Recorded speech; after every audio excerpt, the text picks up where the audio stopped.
혹시 이제 요 이전 버전, 공연 이전 버전 쇼케이스를 보신 분들이 계신다면 혹시 그때는 어땠는지 기억이 나시나요? 저는 하이라이트 넘버를 들었고, 그 넬리 블라이, 엘리자베스가 부르는 하이라이트 넘버를 들었고, 그리고 이 작품이 어떤 작품인지 이제 설명을 들었죠. 전체적으로 쇼케이스를 막 처음부터까지 다 한 건 아니었고, 이 작품의 이제 전체적인 분위기를 이제 설명을 들었는데, 저는 되게 궁금했던 게 이 작품의 결론이 무엇인가 라는 것이었습니다. 결론이 무엇인가. 예, 그래서 무슨 얘기를 하려고 하는 걸까라는 게 되게 궁금했는데, 우리 조이님 혹시 어떻게 보셨어요? 어, 맞아요. 저도 그 부분에 대해서 고민을 조금 했던 것 같아요. 저는 어떻게 좀 메시지를 잡았냐면, 이 주인공 엘리자베스라는 캐릭터가 왜 이렇게 잠입해서 취재를 할 정도로 열심인가? 그러니까 그게 자칫하면 유치한 싸움처럼 보일 수 있거든요. 나도 기자 할 수 있어. 막 이렇게 빽빽대면서. 그래? 그럼 내가 한번 해볼게. 나 하는 거 봐. 이렇게 빽빽대는 것처럼 보일 수가 있는데 왜 저 사람이 왜 저렇게 열심인지를 이제 좀 따라가 보니 궁극적으로는 엘리자베스는 인간에 대한 사랑과 관심이 굉장한 사람이었고 그러니까 자고로 기자는 인간에 대한 연민과 사랑을 가지고 취재를 해야 된다. 그런 것들을 베이스로 세상에 알릴 어떤 주제들을 선정해야 된다라는 것처럼 좀 따라가 줬어요. 음, 그러니까 다른 기자들과 어떤 다른 태도와 자질이라고 할까요? 그냥 이제 물리적으로 쓰는 그런 기사, 매일매일 내는 기사, 그리고 이제 눈앞에 보이는 기사거리뿐만 아니라 그 이면에 어떤 것이 있는지 인간을 탐구하고 거기에 살고 있는 인간들을 좀 더 관심을 갖고 사랑으로 지켜봐야 된다. 그런 것이 아니었을까? 그 엘리자베스의 캐릭터를 따라가 보니 저는 그렇더라. 네, 좀 그렇게 생각을 했던 것 같아요. 그, 제가 들었던 하이라이트 넘버는 그냥 저한테는 어떤 느낌이었냐면, 그 절규하는 느낌이었거든요. 하이라이트 넘버가. 절규하는 느낌이었는데, 이 절규가 뭐 때문에 절규를 할까, 저렇게. 이런 느낌이었어요. 뭐 때문에 절규를 할까? 세상에 경종을 울리고 싶었던 걸까? 이 여자가 어떤 사회의 감춰진 이면을 리포트를 해서 세상에 경종을 울리고 싶었던 걸까? 이게 그렇게 잘못하다가는 그렇게 되면은 약간 그 모랄극처럼 돼버리잖아요. 윤리적으로 올바른 것을 얘기하는 그런 그게 돼버리는데 이제 그거를 절규의 어떤 그 정서로 얘기를 하니까 저는 조금 약간 이해가 안 됐었어요. 과연 무엇을 절규하려고 하는 걸까라는 거. 그래서 이 작품이 과연 그 무엇을 얘기하려고 하는 걸까? 예, 이게 저는 되게 포인트였던 것 같아요, 저한테. 그래서 여쭤봤습니다. 음, 너무 좋은 부분 짚어주신 것 같아요. 저도 그 넘버 되게 기억에 남거든요. 왜냐면 그렇게 절규라고 느껴지실 만큼 굉장히 이제 가창력을 요하는 고난이도의 넘버였어요. 그리고 또 맞아요. 혼자 부르는 넘버이고 맞아요. 그러니까 기억에 안 남을 수가 없는데 그 장면도 심지어 되게 강한 장면이에요. 눈에 되게 남는 음, 음, 정신병원에 잠입한 엘리자베스가 어떤 나쁜 일을 당하기 직전의 장면이거든요. 그러니까 이게 고민을 하는 거죠. 절규와 동시에 고민하는 거. 나는 뭐 때문에 여기까지, 이렇게까지 나 스스로를 희생하면서 여기까지 왔는가?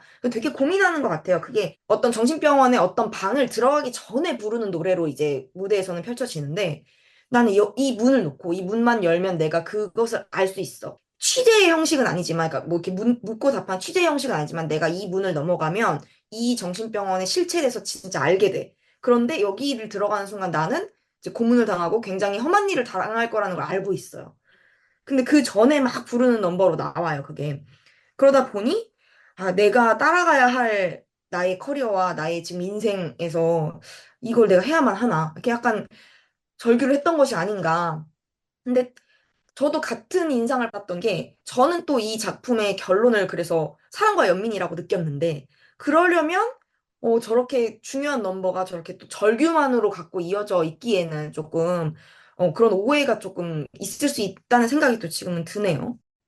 그래서 그 넘버의 결을 되게 잘 잡아야겠다는 생각을 정말 많이 했어요. 이게 자칫 잘못하다가는 약간 올바른 것을 좀 파석으로 설명할 수 있는 장면이 딱 될 것 같더라고요. 예, 그래서 그 올바른 걸 얘기하는데 왜 울어야 되지? 약간 이런 느낌? 당당해야 되는 거 아닌가? 더더욱이나 이런 뭔가 정말 이면을 밝히고자 하는 그런 제대로 된 어떤 기자로서의 사명감을 가지고 들어가는 건데 왜 울어야 되지? 약간 이런 느낌이 좀 있었던 것 같습니다. 제가 그 넘버를 볼 때. 그래서 그게 아직도 그런 톤으로 진행이 되는지가 좀 궁금했어요.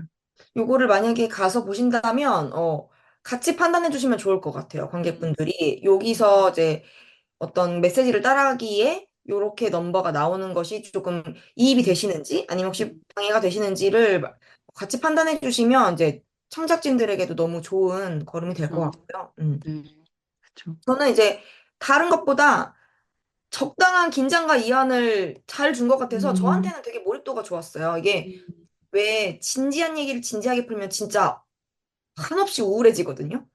근데 이게 정신병원이나 어떤 되게 악명 높은 공장의 일상 이런 거를 보여주면서 중간중간 우리가 느와르 영화를 봐도 중간중간 개그 코드가 하나씩 들어가야 이게 이완이 되면서 또 몰입이 되잖아요. 근데 그런 것들을 적재적소에 잘 장면을 배치한 것 같았고, 그래서 연출님이 약간 그런 따라가기 편하게 긴장도를 약간 이렇게 늦추는 장면들을 중간에 삽입해 주신 게 저는 몰입도에는 되게 도움이 됐고요. 아까 말씀드린 것처럼 산막 구조라서 왔다 갔다 되게 장이 많아요. 장면이 계속 바뀌고 장소가 계속 바뀌고 결국에는 세 가지 이야기를 중첩적으로 얘기를 해야 되기 때문에 잘못하면 굉장히 복합적으로 돼서 뭐 어디를 따라가고 있지? 이렇게 까먹을 수가 있는데 이야기가 복합적인 거에 비해서는 굉장히 잘 풀어 나갔다고 생각을 합니다. 그리고 음악이 아까 말씀드린 것처럼 곡 하나하나 들여다보면 완성도가 되게 높은 편이라고 생각했어요. 작곡가 박성윤 님인데 음악의 그 어떤 구조나 수평적인 화성 진행을 봤을 때 굉장히 좋아요. 매끄럽고 어디 하나 여기 좀 억지스러운데 이렇게 걸리는 선율이 딱히 없거든요. 그래서 완성도가 굉장히 높은 편인데 반면에 특색은 조금 약하다고 느끼실 수 있어요. 왜냐하면 그도 그럴 것이 이게 그게 분위기나 전반적인 컨셉이 그 당시 상황을 그대로 보여주고 재현하는 것에 조금 초점이 맞춰져 있거든요. 어떤 이제 조금 뭐 21세기 쪽으로 틀어서 어떻게 뭐 모던하게 표현하거나 이러지 않고 이제 그 시대의 상을 좀 제대로 반영하는 것처럼 보여지기 때문에 음악을 어떻게 보면 이 컨셉에 대해서는 굉장히 밸런스가 높다고 볼 수도 있고 근데 이제 음악만 떼놓고 봤을 때는 어떤 독창적인 면을 기대하신 분들에게는 특색이 좀 약하지 않나 이렇게 보여질 수도 있다. 근데 완성도는 뭐 괜찮은 편입니다. 네, 아무튼 많은 분들이 봐주셨으면 좋겠고 프리뷰 기간을 거쳐서 더 좋은 작품으로 되리라고 네, 기대를 합니다. 기대 그래서 많이 하고 있겠습니다. 네, 이 실화를 바탕으로 한 디스패치의 저널리스트 이야기 넬리 블라이의 평점은 5점 만점에 제가 3.9점 드립니다. 창작 산실을 이제 발탁이 되고 나서 창작 산실에서 이제 올라오는 뮤지컬들 저희가 이제 저희 멤버들 다 하나씩 보고 있는데 다들 저희가 알고 있는 작품들이 많잖아요. 인큐베이팅 시절부터 알고 있는 작품들이 많아서 이제 어떻게 변모가 됐을까를 많이 주목하게 되는 것 같아요.